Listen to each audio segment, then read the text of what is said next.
Hi hello welcome to the Yashwant Khushi channel. ಅಮ್ಮ ರಮ್ಯಾ, ಮನೆಯಲ್ಲಿ ಇದ್ದೀಯಾ ಅನ್ನುತ್ತಾ ಬಂದಳು ಕಾಂತಮ್ಮ. ಚಿಕ್ಕಮ್ಮ, ಈಗಲೇನ ಬರುತ್ತಿರುವುದು? ಬಾ ಒಳಗಡೆ ಬಾ. ಎಷ್ಟು ದಿನ ಆಯ್ತು ಚಿಕ್ಕಮ್ಮ ನಿನ್ನನ್ನು ನೋಡಿ. ಈ ಕಡೆ ಬರುವುದೇ ಬಿಟ್ಟು ಬಿಟ್ಟಿದ್ದೀಯಾ? ಏನ್ ಮಾಡಲೆ, ಈ ಮೊಣಕಾಲುಗಳ ನೋವಿನಿಂದ ಎಲ್ಲಿಗೂ ಹೋಗಲಾಗುತ್ತಿಲ್ಲ. ಒಬ್ಬ ಮುದುಕಿ ಪಕ್ಕೂರಿನಲ್ಲಿ ಅಳುತ್ತಾ ಇರುತ್ತಾಳೆಂದು ನೀವಾದರೂ ಯಾವಾಗಲೂ ಬಂದು ನೋಡುವುದಿಲ್ಲ. ಆದಾಯ 3.5, ಖರ್ಚು 6.5 ಅಂದ ಹಾಗೆ ನನಗೆ ಅಷ್ಟೊಂದು ಅದೃಷ್ಟ ಎಲ್ಲಿ ಹೇಳು? ನಿಮ್ಮ ಅಳಿಯನನ್ನು ಪ್ರತಿದಿನ ಕೆಲಸಕ್ಕೆ ಕಳುಹಿಸುವುದಕ್ಕೆ ಮತ್ತೆ ಕೆಲಸ ಮುಗಿಸಿಕೊಂಡು ಬಂದರೆ ಮಾಡಿಡುವುದಕ್ಕೆ ನನ್ನ ಜೀವನ ಮುಗಿದು ಹೋಗಿದೆ. ಇನ್ನು ನನ್ನ ಮಗ ಚೆನ್ನಾಗಿಯೇ ಓದಿಕೊಂಡಿದ್ದಾನೆ. ಅವನಿಂದಾದರೂ ನಮಗೆ ಅದೃಷ್ಟ ಕುಲಾಯಿಸಿ ಈ ಚಾಕರಿಯಿಂದ ತಪ್ಪಿಸಿದರೆ ಸಾಕೆಂದು ಪ್ರತಿದಿನ ದೇವರನ್ನು ಬೇಡಿಕೊಳ್ಳುತ್ತಿದ್ದೇನೆ. ಬಳ್ಳಿಗಳ ಗಿಡಕ್ಕೆ ದೊಡ್ಡ ಕುಂಬಳಕಾಯಿ ಬಿಟ್ಟಂತೆ ನಿಮ್ಮ ಈ ಸಾಕು ಸಾಲದ ಜೀವನಕ್ಕೆ ಅವನೇ ಅದೃಷ್ಟ ತರುತ್ತಾನೆ ಬಿಡು. ಸರಿ, ಬಿಸಿಲಲ್ಲಿ ಬಂದಿದ್ದೀಯ, ಮಜ್ಜಿಗೆ ಕೊಡಲಾ? ಕುಡಿಯಲು ನೀರು ಕೊಟ್ಟರೆ ಸಾಕು ರಮ್ಯಾ. ನಿಮ್ಮ ಮನೆಯಲ್ಲಿ ಫ್ರಿಡ್ಜ್ ಇದೆಯಾ? ಇಲ್ಲ ಚಿಕ್ಕಮ್ಮ. ಹಾಗಾದರೆ ಮಡಿಕೆಯಲ್ಲಿರುವ ತಣ್ಣನೆಯ ನೀರು ತೆಗೆದುಕೊಂಡು ಬಾ, ಇಲ್ಲದಿದ್ದರೆ ದಾಹ ತೀರುವುದಿಲ್ಲ. ಸರಿ ಅನ್ನುತ್ತಾ ಒಳಗಡೆ ಹೋದ ರಮ್ಯಾ ಮಡಿಕೆ ಒಳಗಡೆಯಿಂದ ಒಂದು ಚೆಂಬು ನೀರು ತೆಗೆದುಕೊಂಡು ಬಂದು ಕಾಂತಮ್ಮಗೆ ಕೊಟ್ಟಳು. ಅಮ್ಮ, ಈಗ ಪ್ರಾಣ ಹಾಯಾಗಿ ಇದೆಯೇ? ಹೌದು ಚಿಕ್ಕಮ್ಮ. ಎಷ್ಟೊಂದು ಬಿಸಿಲಲ್ಲಿ ಬಂದಿದ್ದೀಯೋ? ನನ್ನನ್ನು ನೋಡುವುದಕ್ಕೇನಾ, ಇಲ್ಲದಿದ್ದರೆ ಏನಾದರೂ ಸಮಾಚಾರ ತಂದಿದ್ದೀಯಾ? ಸಮಾಚಾರ ಅಂದರೆ ಅಂಥ ಇಂಥ ಸಮಾಚಾರ ಅಲ್ಲ, ನಿನ್ನ ಬಾಯಲ್ಲಿ ಸಕ್ಕರೆ ಹಾಕಿದಷ್ಟು ಸಿಹಿಯಾದ ಸಮಾಚಾರ ತಂದಿದ್ದೀನಿ. ಹೌದಾ? ಏನದು? ನಮ್ಮ ಎದುರು ಬೀದಿಯಲ್ಲಿ ಸರೋಜಮ್ಮ ರಾಮಯ್ಯ ಅವರು ಇರುತ್ತಿದ್ದರು ಅಲ್ವಾ? ಹೌದು, ಅವರು ಈ ಮಧ್ಯಕಾಲದಲ್ಲಿ ತೀರಿಕೊಂಡರು. ಏನ್ ಚಿಕ್ಕಮ್ಮ ನೀನು ಹೀಗೆ ಬದಲಾಗಿದ್ದೀಯ? ಸಾವಿನ ಸುದ್ದಿ ಇಷ್ಟೊಂದು ತಣ್ಣಗೆ ಹೇಳುತ್ತಿದ್ದೀಯ ಏನು? ಹೇಯ್ ಹುಚ್ಚಿ, ಅವರು ತೀರಿಕೊಂಡಿದ್ದಕ್ಕೆ ನಾನು ಸಂತೋಷ ಪಡುತ್ತಿಲ್ಲ. ಪೂರ್ತಿಯಾಗಿ ಕೇಳಿಸಿಕೊ. ನಿನಗೂ ಸಹ ನಮ್ಮ ಅಕ್ಕನ ಹಾಗೆ ಆತುರ ಎಲ್ಲದಕ್ಕೂ. ನಿಮ್ಮ ಅಕ್ಕನಿಗೆ ಮಗಳೇ ಅಲ್ವಾ, ಮತ್ತೆ ಹಾಗೇ ಇರುತ್ತದೆ ಬಿಡು. ಆ ಸರೋಜಮ್ಮನಿಗೆ ಒಬ್ಬಳೇ ಮಗಳು ಪ್ರಕೃತಿ. ಆದರೆ ತಂದೆ ತಾಯಿ ಇಬ್ಬರು ತೀರಿಕೊಂಡರು. ನೆಂಟರಿಗೆ ಈಗ ಅವಳು ಭಾರ ಅಲ್ವಾ? ಮದುವೆ ಮಾಡಿಬಿಡೋಣ ಎಂದು ನೋಡುತ್ತಿದ್ದಾರೆ. ಅದೇನು ಚಿಕ್ಕಮ್ಮ, 2 ವರ್ಷಗಳ ಹಿಂದೇನೆ ಅಲ್ವಾ ಆ ಹುಡುಗಿ ದೊಡ್ಡವಳಾಗಿದ್ದು? ಆವಾಗಲೇ ಮದುವೆ ಏನು? ಮತ್ತೆ ಇನ್ನೇನು ಮಾಡ್ತಾರೆ? ಮನೆಯಲ್ಲಿ ಇಟ್ಕೊಳ್ತಾರಾ ಏನು? ಆದರೂ ಅವಳಿಗೆ 17 ವರ್ಷ ಆಗಿದೆ ಬಿಡು. ನಮ್ಮ ಕಾಲದಲ್ಲಿ ನಾವು 11 ವರ್ಷಕ್ಕೆ ಮಾಡಿಕೊಳ್ಳಲಿಲ್ಲವಾ? ಆಗಿನ ಸಂಗತಿಯೇ ಬೇರೆ ಅಲ್ವಾ? ಈಗ ಅವಳಿಗೆ ಮದುವೆ ಮಾಡಬೇಕು ಅಂದುಕೊಳ್ಳುತ್ತಿದ್ದಾರೆ. ಅದು ನಮಗೆ ಮುಖ್ಯ. ನಮ್ಮ ರಾಕೇಶ್ಗೆ ಆ ಹುಡುಗಿಯನ್ನು ಮದುವೆ ಮಾಡಿಕೊಂಡರೆ ನಮಗೆ ತುಂಬ ಲಾಭ ರಮ್ಯಾ. ಹೌದಾ? ಹೇಗೆ? ಊರಿನಲ್ಲಿ ಅವರಿಗೆ 4 ರೂಮುಗಳಿರುವ ಮನೆ ಇದೆ. ಹೌದಾ? ಹಳೆ ಕಾಲದ ಮನೆ ಅಲ್ವಾ, ಅದಕ್ಕೆ ಅಷ್ಟೊಂದು ಬೆಲೆ ಇದೆಯಾ? ಸರಿ, ಅದು ಬಿಡು. 3 ಎಕರೆ ಜಮೀನು ಇದೆಯೇ? 3 ಎಕರೆನಾ? ನಮ್ಮ ಊರಲ್ಲಿ ಎಕರೆಗೆ 20 ಲಕ್ಷ ಆದರೂ ಸಿಗುತ್ತದೆ ಅಲ್ವಾ? ಹೌದು. ಅದಕ್ಕೆ ಆ ಮಗುವನ್ನು ನಮ್ಮವನಿಗೆ ಮದುವೆ ಮಾಡಿಕೊಂಡರೆ 60 ಲಕ್ಷ ಬರುತ್ತದೆ ನಿನಗೆ. ಆ ಮಾತು ಹೇಳಿದ ತಕ್ಷಣ ರಮ್ಯಾ ಹೌದಾ ಎಂದು ಬಾಯಿ ತೆಗೆದಳು. ಅಷ್ಟೊಂದು ಅಗಲ ತೆಗೆಯಬೇಡ, ಬಾಯಲ್ಲಿ ನೊಣಗಳು ಹೋಗುತ್ತವೆ. ಚಿಕ್ಕಮ್ಮ, ಸಕ್ಕರೆ ಅಲ್ಲ, ಒಂದು ದೊಡ್ಡ ಲಡ್ಡು ಇಟ್ಟಿದಂತೆ ಇದೆ ನನ್ನ ಬಾಯಲ್ಲಿ. ಆದರೆ ಅಲ್ಲಿ ಒಂದು ಸಮಸ್ಯೆ ಇದೆ. ಜಾಬ್ ಬರುವ ತನಕ ಮದುವೆ ಮಾಡಿಕೊಳ್ಳುವುದಿಲ್ಲ ಅನ್ನುತ್ತಿದ್ದಾನೆ ನಿನ್ನ ಮೊಮ್ಮಗ. ಎತ್ತ ತಾಯಿ ನೀನೇ ಹೇಗಾದರೂ ಒಪ್ಪಿಸಬೇಕು. ಇಲ್ಲದಿದ್ದರೆ ಅಳಿಯನಿಗೆ ಜವಾಬ್ದಾರಿ ಒಪ್ಪಿಸು. ಇಷ್ಟು ಒಳ್ಳೆ ಸಂಬಂಧ ಕಳೆದುಕೊಳ್ಳುತ್ತೀಯಾ ಏನು? ಹೌದು, ನೀನು ಹೇಳಿದ್ದು ನಿಜಾನೇ. ನಾಳೆನೇ ಅವರ ನೆಂಟರ ಮನೆಗೆ ಹೋಗಿ ಎಲ್ಲ ಮಾತನಾಡುತ್ತೇನೆ. ಹುಡುಗಿ ನಮ್ಮವಳು ಎಂದು ನಿರ್ಣಯ ತೆಗೆದುಕೊಂಡು ಬಂದು ಬಿಡುತ್ತೇನೆ. ಆ ಮಾತು ಹೇಳಿದೆ, ಚೆನ್ನಾಗಿದೆ. ಹಾಗಾದರೆ ನಾನು ಹೊರಡಲಾ? ಎಲ್ಲಿಗೆ ಚಿಕ್ಕಮ್ಮ? ಇಷ್ಟೊಂದು ಬಿಸಿಲಲ್ಲಿ ಹೋಗುತ್ತೀಯಾ ಏನು? ನಾಳೆ ಇಬ್ಬರು ಹೋಗೋಣ. ಏನೋ, ಎಷ್ಟು ಮಗಳಾದರೂ ನಾನು ನಿನ್ನ ಮನೆಯಲ್ಲೇ ಇದ್ದರೆ ನಿನಗೆ ಭಾರ ಅಂದುಕೊಳ್ಳುತ್ತೀಯೋ ಎಂದು ಹಾಗೆ ಅಂದೆ. ಆದರೂ ನನ್ನ ಮಗಳು ಬಂಗಾರನೇ. ನಿನಗೆ ಈ ಚಮತ್ಕಾರಗಳು ಹೋಗಲಿಲ್ಲ ಚಿಕ್ಕಮ್ಮ. ಹೇಳು, ಏನು ತಿನ್ನುತ್ತೀಯ ಇವತ್ತು? ನಿನಗೆ ರುಚಿ ರುಚಿಯಾಗಿ ಮಾಡಿ ಇಡುತ್ತೇನೆ. ಮತ್ತೆ ನಾನು ಕೇಳಿದ ಮೇಲೆ ನೀನು ನಗೆಯಬಾರದು, ಬೈಯಬಾರದು. ಅಂತಹುದು ಏನು ಕೇಳುತ್ತೀಯಾ? ರಾಗಿ ಮುದ್ದೆ, ನಾಟಿ ಕೋಳಿ ಸಾಂಬಾರ್ ಇವೇ ಅಲ್ವಾ? ಅಲ್ಲ. ಅಲ್ವಾ? ಹಾಗಾದರೆ ಏನು ತಿನ್ನುತ್ತೀಯಾ? ಟಿವಿಯಲ್ಲಿ ಅದೇನು ತೋರಿಸುತ್ತಾರೆ ಅಲ್ವಾ? ಬ್ರೆಡ್ ಪೀಸ್ ಮೇಲೆ ತರಕಾರಿ ಹಾಕುತ್ತಾರೆ. ಏನು ಬರ್ಗರಾ? ಹೌದು, ಅದೇ ತಿನ್ನಬೇಕೆಂದು ಇದೆ. ಆ ಮಾತು ಕೇಳಿದ ತಕ್ಷಣ ರಮ್ಯಾ ನಗಲು ಶುರು ಮಾಡಿದಳು. ನೋಡು, ನಗಿಯಬಾರದೆಂದು ಮೊದಲೇ ಹೇಳಿದೆ ಅಲ್ವಾ? ಸರಿ ಸರಿ ಬಿಡು. ರಾಕೇಶ್ ಸಾಯಂಕಾಲ ಸಿಟಿಯಿಂದ ಬರುತ್ತಿದ್ದಾನೆ. ಅವನಿಗೆ ಫೋನ್ ಮಾಡಿ ತೆಗೆದುಕೊಂಡು ಬಾ ಎಂದು ಹೇಳುತ್ತೇನೆ. ಅದು ನಮ್ಮ ಮನೆಯಲ್ಲಿ ಮಾಡುವುದಕ್ಕೆ ಬೇಕಾದ ವಸ್ತುಗಳು ಇಲ್ಲ. ಹಾಗಾದರೆ ಪರವಾಗಿಲ್ಲ. ಅಲ್ಲಿಗೆ ಅವರ ಸಂಭಾಷಣೆ ಮುಗಿಯಿತು. ರಮ್ಯಾ ಮಗನಿಗೆ ಫೋನ್ ಮಾಡಿ ಮನೆಯವರಿಗೋಸ್ಕರ ಬರ್ಗರ್ ತೆಗೆದುಕೊಂಡು ಬಾ ಎಂದು ಹೇಳಿದಳು. ರಾಕೇಶ್ ತಾಯಿ ಹೇಳಿದಂತೆ ಮಾಡಿದನು. ಅವರ ಊರಿನಿಂದ ಸಿಟಿಗೆ ಕೇವಲ 1 ಗಂಟೆ ಮಾತ್ರ ಪ್ರಯಾಣ ಅಷ್ಟೆ. ಆತನು ಮನೆಗೆ ಬಂದ ತಕ್ಷಣ ಕಾಂತಮ್ಮ ಎದುರು ಬಂದಳು. ಅಮ್ಮಮ್ಮ, ಯಾವಾಗ ಬಂದೆ? ಹೇಗಿದ್ದೀಯಾ ಅನ್ನುತ್ತಾ ತಬ್ಬಿಕೊಂಡನು ರಾಕೇಶ್. ಚೆನ್ನಾಗಿದ್ದೀನೋ? ನಾನು ಕೇಳಿದ್ದು ತಂದಿದ್ದೀಯಾ? ತಂದಿದ್ದೀನಿ ಬಿಡೆ. ಆದರೂ ಮುದುಕಿ, ನಿನಗೆ ಅದೆಲ್ಲ ಯಾರು ಕಲಿಸಿದರೆ? ನಮ್ಮ ಪಕ್ಕದ ಮನೆಯಲ್ಲಿ ನಾರಾಯಣನ ಮೊಮ್ಮಕ್ಕಳು ಬರುತ್ತಾರೆ ಅಲ್ವಾ, ಅವರು ಬರುವಾಗ ತರುತ್ತಾರೆ. ಒಂದು ಸಾರಿ ನನಗೆ ಕೊಟ್ಟಿದ್ದರು ಬಿಡು. ಓಹೋ, ಓಯ್ ರಾಕೇಶ್, ಅಮ್ಮಮ್ಮ ನಿನಗೋಸ್ಕರ ಒಂದು ಒಳ್ಳೆ ಸಂಬಂಧ ತಂದಿದ್ದಾಳೆ ಕಣೋ. ಏನು ಸಂಬಂಧನಾ? ಓಯ್ ಮುದುಕಿ, ಏನು ಕೆಲಸ ಇಲ್ವಾ ನಿನಗೆ? ಆದರೂ ಅಮ್ಮ, ಜಾಬ್ ಬಂದರೇನೆ ಮದುವೆ ಮಾಡಿಕೊಳ್ಳುತ್ತೇನೆ ಎಂದು ಹೇಳಿದೆ ಅಲ್ವಾ? ನಿನಗೆ ಜಾಬ್ ಬಂದಿದೆ ಎಂದು ಲಕ್ಷಗಟ್ಟಲೆ ವರದಕ್ಷಿಣೆ ಕೊಡುವವರು ಕುಡಿದುಕೊಳ್ಳುತ್ತಾ ಬರುವುದಿಲ್ಲ ಅಂದಳು. ಆಗಲೇ ರಾಕೇಶ್ ತಂದೆ ಸುದರ್ಶನ್ ಸಹ ಮನೆಗೆ ಬಂದನು. ಅಷ್ಟೊಂದು ಸೀರಿಯಸ್ ಆಗಿ ಡಿಸ್ಕಷನ್ ಮಾಡುತ್ತಿದ್ದೀರಾ? ಆತನ ಹೆಂಡತಿ ಆತನಿಗೆ ಎಲ್ಲ ವಿವರವಾಗಿ ಹೇಳಿದಳು. ಹೌದಾ? ಅಷ್ಟು ಒಳ್ಳೆ ಸಂಬಂಧ ಆದರೆ ಒಪ್ಪಿಕೊಳ್ಳುವುದಕ್ಕೆ ನಿನಗೆ ಬಾಧೆ ಏನೋ? ಅಪ್ಪ, ಆ ಹುಡುಗಿಯನ್ನು ಮದುವೆ ಮಾಡಿಕೊಂಡು ಕರೆದುಕೊಂಡು ಬಂದ ಮೇಲೆ ನಾನು ಏನು ಇಟ್ಟು ಪೋಷಿಸಬೇಕು? 1 ಎಕರೆ ಮಾರಿಬಿಟ್ಟರೆ 2-3 ವರ್ಷ ಬದುಕಿ ಬಿಡುತ್ತೀರಾ ನೀವು? ಇರುವವೆಲ್ಲ ಮಾರಿಕೊಂಡು ಬದುಕು ಅನ್ನುತ್ತೀರಾ? ಅಷ್ಟೊಂದು ಆಸ್ತಿ ಸಂಪಾದಿಸುವುದಕ್ಕೆ ನಿನಗೆ ಇಷ್ಟು ಸಮಯ ಹಿಡಿಯುತ್ತದೆ ಆಲೋಚಿಸು. ನನಗೆ ಆಸ್ತಿಗಳು ಸಂಪಾದಿಸುವುದು ಮುಖ್ಯ ಅಲ್ಲ, ನನ್ನ ಆತ್ಮಗೌರವ ಕಾಪಾಡಿಕೊಳ್ಳುವುದು ಮುಖ್ಯ. ಗಂಡನಿಗೆ ಜಾಬ್ ಇಲ್ಲದಿದ್ದರೆ ಯಾವ ಹೆಂಡತಿಯೂ ಮರ್ಯಾದೆ ಕೊಡುವುದಿಲ್ಲ. ಆ ಮಾತು ಕೇಳಿದ ಮೇಲೆ ಸುದರ್ಶನ್ ರಮ್ಯಾ ಕಡೆಗೆ ನೋಡಿದನು. ಏನು ನನ್ನ ಕಡೆಗೆ ನೋಡುತ್ತಿದ್ದೀರಾ? ನಿನ್ನ ಮಗನಿಗೆ ಲೋಕಜ್ಞಾನದ ಬಗ್ಗೆ ತುಂಬ ತಿಳಿದಿದೆ. ಹೆಂಡತಿಯ ಪ್ರವರ್ತನೆ ಹೇಗೆ ಇರುತ್ತದೋ ಮೊದಲೇ ತಿಳಿದುಕೊಂಡಿದ್ದಾನೆ. ಟೀಕೆ ಮಾಡಿದ್ದು ಸಾಕು. ನಿಮ್ಮ ಮುದ್ದಿನ ಮಗನನ್ನು ಒಪ್ಪಿಸಿ, ಇಲ್ಲದಿದ್ದರೆ ಮನೆಯಲ್ಲಿ ಅಡಿಗೆ ಸಹ ಮಾಡುವುದಿಲ್ಲ. ಸುದರ್ಶನ್ ತನ್ನ ಮಗನನ್ನು ತನ್ನ ರೂಮಿನೊಳಗಡೆ ಕರೆದುಕೊಂಡು ಹೋಗಿ 1ಕ್ಕೆ 10 ಸಾರಿ ಹೇಳಿದ್ದೇ ಹೇಳಿ ಕೊನೆಗೆ ಒಪ್ಪಿಸಿದನು. ಮರುದಿನ ಬೆಳಗ್ಗೆ 4 ಜನ ಸೇರಿ ಹುಡುಗಿಯನ್ನು ನೋಡುವ ಶಾಸ್ತ್ರಕ್ಕೆ ಪ್ರಕೃತಿಯನ್ನು ನೋಡಲು ಹೋದರು. ಏನಪ್ಪ, ಹುಡುಗಿ ತುಂಬ ಚಿಕ್ಕ ಮಗುವಿನ ತರಹ ಇದ್ದಾಳೆ. ನಾನು ಮಾಡಿಕೊಳ್ಳುವುದಿಲ್ಲ. ನಿನ್ನ ಕಾಲುಗಳು ಹಿಡಿದುಕೊಳ್ಳುತ್ತೇನೆ ಕಣೋ. ಎಲ್ಲರ ಮುಂದೆ ಮರ್ಯಾದೆ ತೆಗೆಯಬೇಡ. ಹುಡುಗಿ ಏನು ಓದಿಕೊಳ್ಳುತ್ತಿದ್ದಾಳೆ? 2nd PU ಓದುತ್ತಿದ್ದಾಳೆ. ಈ ಮಧ್ಯದಲ್ಲಿ ಹೀಗೆ ನಡೆದು ಹೋಗಿದೆ. ಮತ್ತೆ ಮದುವೆಯ ಖರ್ಚುಗಳು ಇವನ್ನೆಲ್ಲ ಯಾರು ನೋಡಿಕೊಳ್ಳುತ್ತಾರೆ? ತಪ್ಪುವುದಿಲ್ಲ, ನಾವೇ ನೋಡಿಕೊಳ್ಳಬೇಕು ಅಂದರು ಆಕೆಯ ನೆಂಟರು. ಇನ್ನೇನು ಒಳ್ಳೆಯದೇ. ಇಲ್ಲದಿದ್ದರೆ ನಮ್ಮನ್ನು ಎದುರು ಕೊಡು ಅನ್ನುತ್ತಾರೇನೋ ಅಂದುಕೊಂಡೆ. ಸರಿ ಬಿಡಿ, ಜೋರಾಗಿ ಮಾತನಾಡಬೇಡಿ. ಮನೆಯೆಲ್ಲ ನಿಮ್ಮ ತಂದೆಯವರ ಹೆಸರಿನ ಮೇಲೆ ಇದ್ದಾವಾ ಅಮ್ಮ? ಹೌದು ರೀ, ಅದು ನಮ್ಮ ತಾತ ಎಷ್ಟೋ ಇಷ್ಟದಿಂದ ಕಟ್ಟಿಕೊಂಡ ಮನೆ. ಸದ್ಯಕ್ಕೆ ನಮ್ಮ ತಂದೆಯವರ ಹೆಸರಿನ ಮೇಲೆ ಇದೆ. ಇನ್ನೇನು, ಒಬ್ಬೇ ಒಬ್ಬ ಮಗಳು.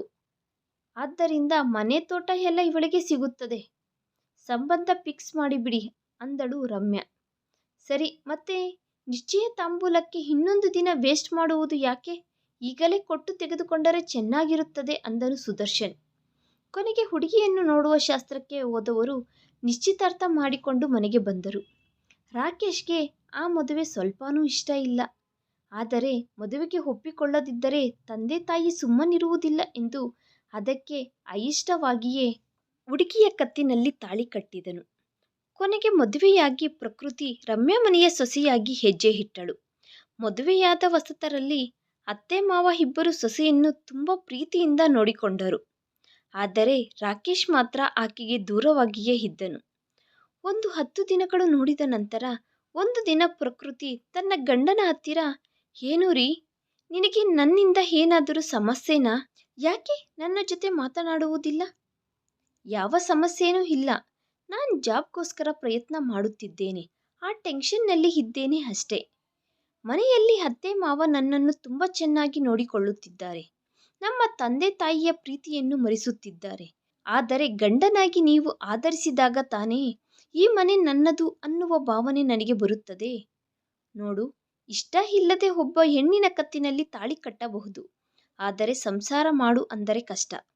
ನಾನೇನು ಗೊಂಬೆ ಅಲ್ಲ, ತುಟಿಗಳ ಮೇಲೆ ನಗುವನ್ನು ಅಂಟಿಸಿಕೊಂಡು ತಿರುಗುವುದಕ್ಕೆ. ಅದು ಮನಸ್ಸಿನೊಳಗಡೆಯಿಂದ ಬರಬೇಕು. ನಿನ್ನ ಮೇಲೆ ನನಗೆ ಕೋಪ ಇಲ್ಲ, ಹಾಗೆಂದು ಪ್ರೀತಿ ಸಹ ಇಲ್ಲ. ಹಾಗಾದರೆ ನಾನು ಮಾಡಿದ ತಪ್ಪೇನು? 17 ವರ್ಷಕ್ಕೆ ನಿಮ್ಮವರು ನಿನಗೆ ಮದುವೆ ಮಾಡುತ್ತಿದ್ದರೆ ಇದು ತಪ್ಪೆಂದು ನೀನು ಅವರಿಗೆ ಹೇಳಬಹುದಿತ್ತಲ್ವಾ? ಅವರಿಗೆ ನನ್ನ ಭಾರ ಇಳಿಸಿಕೊಳ್ಳುವುದೇ ಮುಖ್ಯ. ನನಗೆ ನನ್ನದು ಎಂದು ಹೇಳಿಕೊಳ್ಳಲು ಒಂದು ಮನೆ ಇರುವುದು ಮುಖ್ಯ. ನಮ್ಮ ಊರಿನಲ್ಲಿ ನಮಗೆ ಮನೆ ಇದೆ ನಿಜಾನೇ, ಆದರೆ ಆ ಮನೆಯಲ್ಲಿ ಮನುಷ್ಯರು ಇಲ್ಲ ಅಲ್ಲ ರೀ. ನಿಶಬ್ದವಾಗಿ ಇದ್ದ ಮನೆಯಲ್ಲಿ ಒಂಟರಿಯಾಗಿ ನಾನು ಬದುಕಲಾಗುವುದಿಲ್ಲ. ನನ್ನವರಂತ ಯಾರಾದರೂ ಇದ್ದರೇನೇ ಅಲ್ವಾ ನನ್ನ ಮನೆ ಆಗುತ್ತದೆ. ಅದಕ್ಕೆ ನನ್ನದು ಮದುವೆ ಮಾಡಿಕೊಳ್ಳುವ ವಯಸ್ಸು ಅಲ್ಲ ಎಂದು ನನಗೆ ತಿಳಿದರೂ ಸಹ ನಾನು ಈ ಮದುವೆಗೆ ತಲೆ ಬಗ್ಗಿಸಿದೆ. ನನಗೆ ಒಂದು ಕುಟುಂಬ ಸಿಗುತ್ತದೆ ಅಲ್ವಾ ಎಂದು ಆಸೆ. ತಪ್ಪು ಅನ್ನುತ್ತೀರಾ? ಇಷ್ಟು ಚಿಕ್ಕ ವಯಸ್ಸಿನಲ್ಲಿ ಈ ಹುಡುಗಿ ಇಷ್ಟೊಂದು ಮೆಚೂರ್ ಆಗಿ ಮಾತನಾಡುತ್ತಿದ್ದಾಳೇನು? ಅಮ್ಮೋ, ಇನ್ನೂ ಅರ್ಧ ಗಂಟೆ ಮಾತನಾಡಿದರೆ ನನ್ನಷ್ಟಕ್ಕೆ ನಾನೇ ಹೋಗಿ ಆಕೆಗೆ ಹತ್ತಿರ ಆಗುವ ಹಾಗೆ ಇದ್ದೀನಿ. ಒಂದು ಸಾರಿ ಹೆಂಡತಿಗೆ ಸಡಿಲಿಕೆ ಕೊಟ್ಟರೆ ತಲೆ ಮೇಲೆ ಬಂದು ಕೂರುತ್ತಾರೆ. ಮೊದಲು ನನಗೆ ಜಾಬ್ ಬರಬೇಕು, ನನ್ನ ಸ್ಯಾಲರಿಯಿಂದ ಆಕೆಯನ್ನು ಪೋಷಿಸಬೇಕು, ಆಗಲೇ ನನಗೆ ಅಧಿಕಾರ ಬರುತ್ತದೆ ಅಂದುಕೊಂಡ ರಾಕೇಶ್ ಕೋಪದಿಂದ ಎದ್ದು ಹೊರಗಡೆ ಹೊರಟು ಹೋದನು. ಪ್ರಕೃತಿ ಬಾಗಿಲಿನ ಹತ್ತಿರ ನಿಂತುಕೊಂಡು ಬಾಧೆಯಿಂದ ಆತನನ್ನು ನೋಡುತ್ತಿದ್ದಾಳೆ. ಅಷ್ಟರಲ್ಲಿ ಅತ್ತೆಯವರು ಆಕೆ ಹತ್ತಿರಕ್ಕೆ ಬಂದಳು. ಏನಾಯ್ತಮ್ಮ, ಮುಖದಲ್ಲಿ ಅಷ್ಟೊಂದು ಬೇಸರ? ಏನೂ ಇಲ್ಲ ಅತ್ತೆ, ಹಸಿವಾಗುತ್ತಿದೆಯಾ? ಪಕೋಡಿಗಳು ಮಾಡಿಕೊಡುತ್ತೇನೆ, ತಿನ್ನುತ್ತೀಯಾ? ಅಯ್ಯೋ ಅತ್ತೆ, ನಿಮಗೆ ನಾನು ಮಾಡಿಕೊಡಬೇಕು, ಆದರೆ ನನಗೆ ನೀವು ಮಾಡಿಕೊಡುವುದೇನು? ಅದೇ ನಿಮ್ಮಮ್ಮ ಆಗಿದ್ದರೆ ಹೀಗೆ ಅನ್ನುತ್ತಿದ್ದೀಯಾ? ಬಾ, ಇಬ್ಬರು ಸೇರಿ ಮಾಡೋಣ. ಹಾಗೆ ರಮ್ಯಾ ಸೊಸೆಯನ್ನು ಅಡುಗೆ ಮನೆಯೊಳಗಡೆ ಕರೆದುಕೊಂಡು ಹೋಗಿ ಇಬ್ಬರು ಸೇರಿ ಪಕೋಡಿಗಳು ಮಾಡುತ್ತಾ ಖುಷಿ ಖುಷಿಯಾಗಿ ಮಾತನಾಡಿಕೊಂಡರು. ಒಂದು 3 ತಿಂಗಳು ಕಳೆದವು. ಹಠಾತ್ತಾಗಿ ಕಾಂತಮ್ಮ ಸಾವಿನ ಸುದ್ದಿ ತಿಳಿಯಿತು. ಕುಟುಂಬದವರೆಲ್ಲರೂ ಓಡುತ್ತಾ ಹೋದರು. ಅಂತ್ಯಕ್ರಿಯೆಗಳೆಲ್ಲ ಪೂರ್ತಿಯಾದ ಮೇಲೆ 3 ದಿನಗಳು ಕಳೆದ ಮೇಲೆ ರಮ್ಯಾ ಸುದರ್ಶನ್ ಇಬ್ಬರು ಪ್ರಕೃತಿ ತವರು ಮನೆಯ ಹತ್ತಿರಕ್ಕೆ ಹೋದರು. ಮನೆ ತುಂಬ ಹಳೆಯದಾಗಿ ಇದೆ. ರಮ್ಯಾ, ಜಾಸ್ತಿ ಬೆಲೆ ಏನು ಬಾಳುವುದಿಲ್ಲ. ಆ ಮಾತು ಚಿಕ್ಕಮ್ಮ ಮೊದಲೇ ಹೇಳಿದ್ದಳು ರೀ. ನಮಗೆ ಬೇಕಾಗಿರುವುದು ತೋಟ. 3 ಎಕರೆ ತೋಟ ಎಂದರೆ ಮಾತುಗಳೇ? ಅದಾದರೆ ನಿಜಾನೇ. ಅದಕ್ಕೆ ಸಂಬಂಧಿಸಿದ ಪೇಪರ್ಗಳು ಇವರ ಮನೆಯಲ್ಲಿ ಇದ್ದೇ ಇರುತ್ತದೆ ಅಲ್ವಾ? ಸೊಸೆಯನ್ನು ಕೇಳಿ ಬೀಗ ತೆಗೆದುಕೊಂಡು ಬಾ ಎಂದು ಹೇಳಿದೆ, ತಂದಿದ್ದೀಯಾ? ತಂದಿದ್ದೀನಿ ರೀ, ತಗೊಳ್ಳಿ. ಹಾಗೆ ಆ ಇಬ್ಬರು ದಂಪತಿಗಳು ಸೇರಿ ಮನೆಯೆಲ್ಲ ಹುಡುಕಿದರು. ಎಷ್ಟು ಹುಡುಕಿದರೂ ತೋಟದ ಪೇಪರ್ಗಳು ಕಾಣಿಸಲಿಲ್ಲ ಅವರಿಗೆ. ಏನು ರೀ, ಎಲ್ಲಿ ಬಚ್ಚಿಟ್ಟಿದ್ದಾನೆ? ಅಸಲು ಸಿಗುತ್ತಿಲ್ಲ. ಏನು, ಒಂದು ವೇಳೆ ಬ್ಯಾಂಕಿನಲ್ಲಿ ಏನಾದರೂ ಲಾಕರ್ನಲ್ಲಿ ಇಟ್ಟಿದ್ದಾನೇನೋ? ಏನೋ ರೀ, ತುಂಬ ಸುಸ್ತಾಗುತ್ತಿದೆ, ಹೋಗೋಣ ನಡೀರಿ. ಹಾಗೆ ಆ ಇಬ್ಬರು ಮತ್ತೆ ಮನೆಗೆ ಬೀಗ ಹಾಕಿ ಹೊರಗಡೆ ಬರುತ್ತಿದ್ದಾಗ ಕೆಲವರು ಅಲ್ಲಿಗೆ ಬಂದರು. ಯಾರು ರೀ ನೀವು? ನಮ್ಮ ರಾಮಯ್ಯನ ಮನೆಗೆ ಬಂದಿದ್ದೀರಾ? ಇದು ನಮ್ಮ ಬೀಗರ ಮನೆಯೇ ರೀ. ಏನು, ಪ್ರಕೃತಿಯನ್ನು ಸೊಸೆಯಾಗಿ ಮಾಡಿಕೊಂಡಿದ್ದು ನೀವೇನಾ? ಹೌದು, ತುಂಬ ಒಳ್ಳೆ ಮನಸ್ಸು ರೀ ನಿಮ್ಮದು. ಹೆತ್ತವರನ್ನು ಕಳೆದುಕೊಂಡ ಅನಾಥೆಯಾದ ಮಗು ಪಾಪ ಹೇಗೆ ಬದುಕುತ್ತಾಳೋ ಅಂದುಕೊಂಡೆವು. ಕೊನೆಗೆ ನಿಮ್ಮ ಮನೆಯ ಸೊಸೆಯಾಗಿದ್ದಾಳೆ, ಸಂತೋಷ. ಹೌದು, ನೀವು ಮಾತನಾಡುತ್ತಿರುವುದು ಕೇಳುತ್ತಿದ್ದರೆ ರಾಮಯ್ಯ ಅವರಿಗೆ ತುಂಬ ತಿಳಿದವರಂತೆ ಇದ್ದೀರಾ? ಹೌದು, ನನ್ನ ಹೆಸರು ಸೂರ್ಯ. ರಾಮಯ್ಯ ನಾನು ಚಿಕ್ಕವಗಲಿಂದಲೂ ಸ್ನೇಹಿತರೆ. ಹಾಗಾದರೆ ನಮ್ಮ ಬೀಗರ ತೋಟದ ಪತ್ರಗಳು ಎಲ್ಲಿ ಇಟ್ಟಿದ್ದಾರೋ ನಿಮಗೆ ಹೇಳಿರುತ್ತಾರೆ ಅಲ್ವಾ? ಎಲ್ಲಿ ಇಡುತ್ತಾರೆ? ನನ್ನ ಹತ್ತಿರಾನೇ ಇದ್ದಾವೆ ಅಲ್ವಾ? ಆ ಮಾತುಗಳು ಕೇಳಿದ ತಕ್ಷಣ ರಮ್ಯಾಗೆ ಸುದರ್ಶನ್ಗೆ ರೆಕ್ಕೆಗಳು ಬಂದವು. ಆ ಪತ್ರಗಳಿಗೋಸ್ಕರನೇ ನಾವು ಬಂದಿದ್ದೇವೆ. ಕೊಟ್ಟರೆ ಹೊರಟು ಹೋಗುತ್ತೇವೆ. ಅದೇನಮ್ಮ, ನಾನ್ಯಾಕೆ ಕೊಡುತ್ತೇನೆ? ಅದೇನು? ಅದು ನಮ್ಮ ಸೊಸೆಯ ಆಸ್ತಿ, ಅದು ಆಕೆಗೆ ಸೇರುತ್ತದೆ ಅಲ್ವಾ? ಈ ಮಾತು ಪ್ರಕೃತಿ ಹೇಳಿದಳ ನಿಮ್ಮ ಹತ್ತಿರ? ಅಂದರೆ ಆಕೆ ಹೇಳಲಿಲ್ಲ. ಆದರೆ ನಮಗೆ ಗೊತ್ತು ಅಲ್ವಾ? ನಿಮಗೆ ಏನು ಗೊತ್ತು? ನನಗೆ ಈಗಲೇ ಅರ್ಥ ಆಗುತ್ತಿದೆ. ನಮ್ಮ ಪ್ರಕೃತಿ ಚಿಕ್ಕವಳಿದ್ದಾಗ ಆಕೆಯ ಹೃದಯದಲ್ಲಿ ಚಿಕ್ಕದೊಂದು ರಂಧ್ರ ಇದೆ ಎಂದು ಡಾಕ್ಟರ್ಗಳು ಹೇಳಿದರು. ಆಗ ಆ ತೋಟ ನನ್ನ ಹತ್ತಿರ ಅಡ ಇಟ್ಟು ಆಕೆಗೆ ಆಪರೇಷನ್ ಮಾಡಿಸಿದನು ರಾಮಯ್ಯ. ಆನಂತರ ಎಷ್ಟು ಪ್ರಯತ್ನಿಸಿದರೂ ಆ ಸಾಲ ತೀರಿಸಿಕೊಳ್ಳಲಾಗಲಿಲ್ಲ. ತೀರಿಕೊಳ್ಳುವ ಮೊದಲು ಆ ತೋಟ ನಿನಗೆ ಸೇರಬೇಕೆಂದು ರಾಮಯ್ಯ ಎಲ್ಲರ ಮುಂದೆ ಹೇಳಿದನು. ಪಾಪ ಮಗಳಿಗೆ ಏನೂ ಉಳಿಯದೆ ಹೋಯಿತು ಎಂದು ಬಾಧೆಯಿಂದ ತೀರಿಕೊಂಡನು. ಆಕೆಯ ಮದುವೆಯ ಬಗ್ಗೆನೇ ನನಗೆ ಗೊತ್ತಿಲ್ಲ. ತಿಳಿದಿದ್ದರೆ ನಾನು ಒಂದಷ್ಟು ಸಹಾಯ ಮಾಡುತ್ತಿದ್ದೆ. ಏನು? ಆ 3 ಎಕರೆ ಆಸ್ತಿಯ ಮೇಲೆ ನಮ್ಮ ಸೊಸೆಗೆ ಎಂತಹುದೇ ಹಕ್ಕು ಇಲ್ಲವಾ? ಇಲ್ಲಮ್ಮ, ದೊಡ್ಡ ಮನುಷ್ಯರ ಮುಂದೆ ನಡೆದ ತೀರ್ಮಾನ ಇದು. ಮಗುವಿನ ಪ್ರಾಣಕ್ಕೋಸ್ಕರ ತೋಟವನ್ನೇ ದೂರ ಮಾಡಿಕೊಂಡನು ರಾಮಯ್ಯ. ಆಪರೇಷನ್ ನಂತರ ನಮ್ಮ ಪ್ರಕೃತಿ ಆರೋಗ್ಯ ಎಲ್ಲ ಚೆನ್ನಾಗಿಯೇ ಇದೆ ಅಂದುಕೋ. ಇಲ್ಲಿಯ ತನಕ ಎಂತಹುದೇ ಸಮಸ್ಯೆ ಇಲ್ಲ. ಅಲ್ಲದಿದ್ದರೆ ಒಂದು ಮಾತು, ಆಕೆ ಜಾಸ್ತಿ ಅಳಬಾರದು, ಒಳ್ಳೆಯದಲ್ಲ ಅಂದರಂತೆ ಡಾಕ್ಟರ್ಗಳು. ಅದಕ್ಕೆ ಅವರು ತೀರಿಕೊಂಡ ತಕ್ಷಣ ನೆಂಟರ ಮನೆಗೆ ಕಳುಹಿಸಿಬಿಟ್ಟೆವು. ಹಾಗಾದರೆ ನಮ್ಮ ಕಾಂತಮ್ಮ ಚಿಕ್ಕಮ್ಮ ಹಾಗೆ ಹೇಳಿದಳೇನು? ಮನೆಯಿಂದ ಹೊರಗಡೆ ಬಾರದೇ ಇರುವ ಆಕೆಗೆ ಊರಿನಲ್ಲಿ ನಡೆಯುವ ವಿಷಯಗಳು ಏನು ಗೊತ್ತಾಗುತ್ತವೆ ಅಮ್ಮ?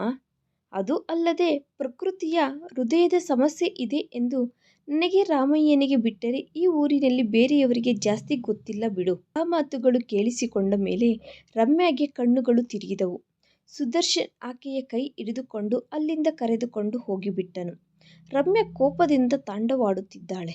ಆ ಊರು ದಾಟಿ ಅವರ ಮನೆಗೆ ಹೋಗುವ ತನಕ ಕೋಪವನ್ನು ಕಂಟ್ರೋಲ್ ಮಾಡಿಕೊಂಡಳು. ಮನೆಗೆ ಹೋದ ನಂತರ, ಅತ್ತೆ ಸ್ವಲ್ಪ ಸುಸ್ತಾಗುತ್ತಿದೆ, ನನಗೆ ಮಜ್ಜಿಗೆ ಮಾಡಿಕೊಡುತ್ತೀರಾ? ಏನೇ ಆರ್ಡರ್ಗಳು ಮಾಡುತ್ತಿದ್ದೀಯಾ? ನಿನಗೆ ನಾನು ಮಜ್ಜಿಗೆ ಮಾಡಿಕೊಡಬೇಕಾ? ನೀನು ಒಬ್ಬ ದೊಡ್ಡ ಮಹಾರಾಣಿನಾ? ಊಟಕ್ಕೆ ಗತಿ ಇಲ್ಲದವಳು ನನ್ನ ಮನೆಯಲ್ಲಿ ಮಹಾರಾಣಿಯ ಹಾಗೆ ಬದುಕುತ್ತಿದ್ದೀಯಾ? ಏನಾಯಿತು ಅತ್ತೆ? ಸಡನ್ ಆಗಿ ಹೀಗೆ ಮಾತನಾಡುತ್ತಿದ್ದೀರಾ ಯಾಕೆ? ಅಜ್ಜಿ ತೀರಿಕೊಂಡಿದ್ದಾಳೆ ಅನ್ನುವ ದುಃಖದಲ್ಲಿ ತುಂಬ ತಲೆನೋವುತ್ತಿದೆಯಾ? ನನಗೆ ತಲೆ ಕೆಡುವುದು ಅಲ್ಲವೇ? ನಿನ್ನನ್ನು ಸಾಯಿಸಬೇಕನ್ನುವಷ್ಟು ಕೋಪ ಇದೆ. ಯೋಯ್ ರಾಕೇಶ್, ಎಲ್ಲಿ ಬಿದ್ದಿದ್ದೀಯೋ? ಬಾ ಇಲ್ಲಿ ಬಾ. ಏನಾಯಿತಮ್ಮ? ಯಾಕೆ ಜೋರಾಗಿ ಕಿರುಚುತ್ತಿದ್ದೀಯಾ? 1 ನಿಮಿಷ ಸಹ ಲೇಟ್ ಮಾಡದೆ ಇವಳನ್ನು ಮನೆಯಿಂದ ಹೊರಗಡೆ ತಳ್ಳಿಬಿಡೋ. ಏನು? ಹೌದೋ? ನಮ್ಮ ಕಾಂತಮ್ಮ ಚಿಕ್ಕಮ್ಮನ ಮಾತುಗಳು ಕೇಳಿ ನಾವು ಮೋಸ ಹೋದೆವು. ಇವಳ ಹೆಸರಿನ ಮೇಲೆ ಹಾಳು ಬಿದ್ದ ಮನೆ ಬಿಟ್ಟರೆ ಬೇರೆ ಆಸ್ತಿ ಯಾವುದೂ ಇಲ್ಲ. ನೀವು ಏನು ಮಾತನಾಡುತ್ತಿದ್ದೀರಾ ಅತ್ತೆ? ನನಗೇನು ಅರ್ಥ ಆಗುತ್ತಿಲ್ಲ. ನಂಗನಾಚಿ ನೀನು, ನಿನಗೇಕೆ ಅರ್ಥವಾಗುತ್ತದೆ? ನಿಮ್ಮ ತಂದೆಯ ಹೆಸರಿನ ಮೇಲೆ 3 ಎಕರೆ ತೋಟ ಇದೆ ಎಂದು ನಮ್ಮ ಚಿಕ್ಕಮ್ಮ ಹೇಳಿದರೆ ನಿನ್ನನ್ನು ನಮ್ಮ ಮನೆಗೆ ಸೊಸೆಯಾಗಿ ತಂದುಕೊಂಡೆವು. ಸೂರ್ಯ ಚಿಕ್ಕಪ್ಪನ ಹೆಸರಿನ ಮೇಲೆ ಆಗಿ ಹೋಗಿದೆ ಅತ್ತೆ. ಅದೇ ನಮ್ಮ ಕರ್ಮದಿಂದ ಈಗ ತಿಳಿದಿದೆ. ಈಗೇನಾದರೂ ನಮ್ಮ ಕಾಂತಮ್ಮ ಚಿಕ್ಕಮ್ಮ ಬದುಕಿದ್ದರೆ ನಾನೇ ಸಾಯಿಸಿ ಬಿಡುತ್ತಿದ್ದೆ. ನನ್ನ ಮಗ MBA ಮಾಡಿದ್ದಾನೆ. ನಾಳೇನೋ ನಾಳುದ್ದೋ ಒಳ್ಳೆ ಜಾಬ್ ಪಡೆದುಕೊಳ್ಳುತ್ತಾನೆ. ಅವನಿಗೆ ಲಕ್ಷಗಳಲ್ಲಿ ವರದಕ್ಷಿಣೆ ಬರುತ್ತಿತ್ತು. ನಿನ್ನಂತಹ ಗತಿ ಇಲ್ಲದವಳನ್ನು ತಂದು ಮನೆಯಲ್ಲಿ ಇಟ್ಟುಕೊಳ್ಳಬೇಕಾದ ಕರ್ಮ ನಮಗ್ಯಾಕೆ? ಅದು ಸಾಲದೆ ಮಹಾರಾಣಿಯ ಸೇವೆಗಳು ಮಾಡಿಸಿಕೊಂಡೆ ಇಷ್ಟು ದಿನ ನನ್ನ ಕೈಯಲ್ಲಿ. ನಿಮ್ಮ ಆಲೋಚನೆಗಳು ಹೀಗೆ ಇದ್ದಾವೆ ಎಂದು ನನಗೆ ಗೊತ್ತಿಲ್ಲ ಅಲ್ವಾ ಅತ್ತೆ? ಏನು ಎದುರು ಮಾತನಾಡುತ್ತಿದ್ದೀಯಾ? ಏನೋ ನಿನಗೆ ಹೇಗೋ ಈ ಹುಡುಗಿ ಅಂದರೆ ಇಷ್ಟ ಇಲ್ಲ. ಈ ಹುಡುಗಿಯ ಜೊತೆ ಇಲ್ಲಿಯ ತನಕ ನೀನು ಸಂಸಾರ ಸಹ ಮಾಡಿದ್ದೂ ಇಲ್ಲ. ಇವಳನ್ನು ಮನೆಯಿಂದ ಹೊರಗಡೆ ತಳ್ಳಿದರೂ ಕೇಳುವ ದಿಕ್ಕು ಸಹ ಇಲ್ಲ. 1 ನಿಮಿಷದಲ್ಲಿ ಇವಳು ಗೇಟಿನ ಹೊರಗಡೆ ಇರಬೇಕು. ಕರೆದುಕೊಂಡು ಹೋಗಿ ಬಿಟ್ಟು ಬಿಡೋ. ಅಷ್ಟೊತ್ತು ಮೌನವಾಗಿ ಇದ್ದನು ರಾಕೇಶ್. ಇನ್ನು ಮಾತನಾಡದೆ ತಪ್ಪುವುದಿಲ್ಲ ಎಂದು ಅರ್ಥ ಆಯಿತು. ಸರಿನಮ್ಮ, ಕಳುಹಿಸಿ ಬಿಡುತ್ತೇನೆ. ಮಗ ಹಾಗೆ ಅನ್ನುವಷ್ಟರಲ್ಲಿ ರಮ್ಯಾಳ ಮುಖದಲ್ಲಿ ಇನ್ನಷ್ಟು ಗರ್ವ ಬೆಳೆಯಿತು. ಆದರೆ ಈ ಹುಡುಗಿಗೆ ಬೆಳಗ್ಗೆ ಮಲ್ಲಿಗೆ ಹೂ ತೆಗೆದುಕೊಟ್ಟೆ ಅಲ್ವಾ ಅಮ್ಮ? ಇಲ್ಲಿ ತನಕ ಹೂವಿನ ಸುವಾಸನೆ ಬರುತ್ತಿದೆ. 5 ಮೊಳ ಆದರೂ ಇರುತ್ತವೆ.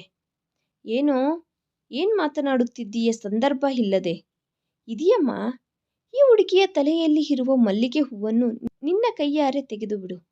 ಅಣಿಯಲ್ಲಿ ಇಷ್ಟೊಂದು ದೊಡ್ಡದಾಗಿ ಸಿಂಧೂರ ಇಟ್ಟುಕೊಂಡಿದ್ದಾಳೆ ಅಲ್ವಾ, ನೀನೇ ಹೊರಿಸಿಬಿಡು. ಕೈಗೆ 3 ಡಜನ್ ಬಳೆಗಳು ಹಾಕಿದ್ದೀಯ ಅಲ್ವಾ, ಅವೆಲ್ಲ ನೀನೇ ಹೊಡೆದು ಹಾಕಿಬಿಡು. ಕತ್ತಿನಲ್ಲಿ ಇರುವ ತಾಳಿಯನ್ನು ಕಿತ್ತಿಕೊಂಡು ನಿನ್ನ ಪರ್ಸಿನಲ್ಲಿ ಇಟ್ಟಿಕೋ. ಯೋಯ್ ದರಿದ್ರದವನೇ, ಏನ್ ಮಾತನಾಡುತ್ತಿದ್ದೀಯ ಕಣೋ ಅನ್ನುತ್ತಾ ಮಧ್ಯದಲ್ಲಿ ಬಂದನು ಸುದರ್ಶನ್. ಹೌದು ಕಣೋ, ಗಂಡ ತೀರಿಕೊಂಡ ಹೆಣ್ಣಿಗೆ ಅವೆಲ್ಲ ಮಾಡುತ್ತಾರೆ. ಈಗ ಇವಳಿಗೆ ಇವೆಲ್ಲ ಮಾಡಿದ್ದಾರೆಂದರೆ ನಾವು ನಿನ್ನ ಸಾವನ್ನು ಕೋರಿದಂತೆ ಆಗುತ್ತದೆ. ನೀನು ಇನ್ನೊಂದು ಮದುವೆ ಮಾಡಿಕೊಂಡ ಮೇಲೆ ಬೇಕೆಂದರೆ ಇಂತಹವು ಮಾಡುತ್ತೇನೆ ಇವಳಿಗೆ. ಇಲ್ಲಮ್ಮ, ನೀನು ಈಗಲೇ ಮಾಡಬೇಕು, ನಾನು ಈಗಲೇ ನೋಡಬೇಕು. ಹಿಡಿದಿದೀಯ ಕಣೋ, ನಿನಗೆ ಇಂತಹ ಕೋರಿಕೆ ಕೋರುತ್ತಿದ್ದೀಯ ಏನು? ಏನಮ್ಮ, ನಿಮ್ಮ ಮಗನಿಗೆ ಕೇಡು ನಡೆಯುತ್ತದೆ ಅಂದರೆ ಅಷ್ಟೊಂದು ಭಯನಾ? ಆಕೆಯ ಸಿಂಧೂರದಲ್ಲಿ ನನ್ನ ಪ್ರಾಣ ಇದೆ ಎಂದು ನಂಬುತ್ತಿದ್ದೀರೇ? ಮತ್ತೆ ಆ ತಾಳಿ ಕಟ್ಟಿದ ನನಗೆ ಆಕೆಯ ಬಗ್ಗೆ ಜವಾಬ್ದಾರಿ ಇಲ್ಲವಾ? ಅದು ನಂಬುವುದಿಲ್ಲವಾ? ಆ ದಿನ ನನಗೆ ಇಷ್ಟ ಇಲ್ಲ ಅಂದರೆ ಬಲವಂತವಾಗಿ ತಾಳಿ ಕಟ್ಟಿಸಿದಿರಿ, ತಲೆಯ ಮೇಲೆ ಇಟ್ಟುಕೊಂಡು ನೋಡಿಕೊಂಡಿರಿ. ಈಗ ಆ ಹುಡುಗಿಯ ಹೆಸರಿನ ಮೇಲೆ ಆಸ್ತಿ ಇಲ್ಲ ಎಂದು ತಿಳಿದ ತಕ್ಷಣ ಆಕೆ ನಿಮಗೆ ಕಹಿ ಆಗಿ ಹೋಗಿದ್ದಾಳೆ. ಆಸ್ತಿ ಇದ್ದರೇನೆ ನಿಮಗೆ ಸೊಸೆ ಆಗುತ್ತಾಳೇನೋ, ಆದರೆ ಆಕೆ ಕತ್ತಿನಲ್ಲಿ ತಾಳಿ ಇರುವ ತನಕ ನನಗೆ ಹೆಂಡತಿನೇ ಆಗುತ್ತಾಳೆ. ಅದೇನು, ಇಲ್ಲಿಯ ತನಕ ನೀನು ಇವಳನ್ನು ಮುಟ್ಟಿಕೋ ಸಹ ಮುಟ್ಟಿಕೊಳ್ಳಲಿಲ್ಲ? ಇದ್ದಕ್ಕಿದ್ದ ಹಾಗೆ ಅಷ್ಟೊಂದು ಪ್ರೀತಿ ಹುಟ್ಟುಕೊಂಡು ಬಂದಿದೆ ಏನು? ಹೆಂಡತಿಯ ಮೇಲೆ ನನ್ನದು ಪ್ರೀತಿನೂ ಅಲ್ವಾ ನನಗೆ ಗೊತ್ತಿಲ್ಲ ಅಮ್ಮ. ನಾನು ಮುಟ್ಟಿಕೊಳ್ಳದಿದ್ದರೂ, ಪಕ್ಕದಲ್ಲಿ ಕುಳಿಸಿಕೊಳ್ಳದಿದ್ದರೂ, ಮಾತನಾಡಿಸಿದರೆ ಮಾತನಾಡದಿದ್ದರೂ, ಹೇಗಿದ್ದರೂ ಸುಮ್ಮನಿದ್ದಳಮ್ಮ ನನ್ನ ಹೆಂಡತಿ. ಯಾವ ದಿನಾನೂ ನನ್ನನ್ನು ಒಂದು ಮಾತು ಸಹ ಅನ್ನಲಿಲ್ಲ. ನೀವು ಅಷ್ಟೊಂದು ಅಪರೂಪವಾಗಿ ನೋಡಿಕೊಳ್ಳುತ್ತಿದ್ದರೂ ನನ್ನ ಪಕ್ಕದಲ್ಲಿ ಕೆಳಗಡೆ ನೆಲದ ಮೇಲೆ ಚಾಪೆ ಹಾಕಿಕೊಂಡು ಮಲಗಿಕೊಳ್ಳುತ್ತಿದ್ದಾಳೆ. ಯಾವ ದಿನ ಆದರೂ ನಿಮಗೆ ಕಂಪ್ಲೇಂಟ್ ಮಾಡಿದ್ದಾಳಾ? ಇಲ್ಲ. ನನಗೆಂದು ಒಬ್ಬರು ಇದ್ದಾರೆ ಅನ್ನುವ ಭರವಸೆಗೋಸ್ಕರ ನಾನು ಮದುವೆ ಮಾಡಿಕೊಂಡೆ ರೀ ಎಂದು ನನ್ನ ಹತ್ತಿರ ಯಾವಾಗಲೂ ಹೇಳಿದಳಮ್ಮ ನನ್ನ ಹೆಂಡತಿ. ಆದರೂ ಸಹ ನಾನು ಆಕೆಯನ್ನು ಹಿಡಿಸಿಕೊಳ್ಳಲಿಲ್ಲ. ಎಷ್ಟು ದಿನ ಆದರೂ ಭರಿಸುವುದಕ್ಕೆ ಸಿದ್ಧಪಟ್ಟಳು ಆಕೆ. ಅಂತಹ ಹುಡುಗಿಯನ್ನು ಮನೆಯಿಂದ ಹೊರಗಡೆ ತಳ್ಳುತ್ತೀರಾ? ನಿಮಗೇನು ಹಕ್ಕಿದೆ ನನ್ನ ಹೆಂಡತಿಯನ್ನು ಹೊರಗಡೆ ತಳ್ಳುವುದಕ್ಕೆ? ಮಾತುಗಳು ಕೇಳುತ್ತಿರುವ ಪ್ರಕೃತಿಗೆ ದುಃಖ ಹೊರಗಡೆ ಬರುತ್ತಿದೆ. ಆನಂದ ಬಾಷ್ಪಗಳಿಂದ ಕೆನ್ನೆಗಳು ಒದ್ದೆಯಾದವು. ಆತನು ಆಕೆಯ ಭುಜದ ಮೇಲೆ ಕೈ ಹಾಕಿ, ನೀವು ಹೊರಗಡೆ ತಳ್ಳುವುದು ಅಲ್ಲ, ನಾನೇ ನನ್ನ ಹೆಂಡತಿಯನ್ನು ಕರೆದುಕೊಂಡು ಮನೆಯಿಂದ ಹೊರಗಡೆ ಹೊರಟು ಹೋಗುತ್ತೇನೆ. ಇಲ್ಲಿಯೇ ಇಟ್ಟರೆ ನಿಮ್ಮ ಮನಸ್ಸಿನಲ್ಲಿ ಇರುವ ಕೋಪ ನನ್ನ ಹೆಂಡತಿಗೆ ಶಾಪವಾಗಿ ಬದಲಾದರೂ ಬದಲಾಗುತ್ತದೆ ಎಂದು ತನ್ನ ಹೆಂಡತಿಯನ್ನು ಕರೆದುಕೊಂಡು ರೂಮಿನೊಳಗಡೆ ಹೋಗಿ ಬಟ್ಟೆಗಳನ್ನು ಪ್ಯಾಕ್ ಮಾಡಿಕೊಂಡು ಹೊರಗಡೆ ಕರೆದುಕೊಂಡು ಬಂದನು. ಆತನ ತಂದೆ ತಾಯಿ ಇಬ್ಬರು, ನಾವು ಏನು ಮಾಡಿದರೂ ನೀನು ಚೆನ್ನಾಗಿರಬೇಕೆಂದೇ ಅಲ್ವಾ?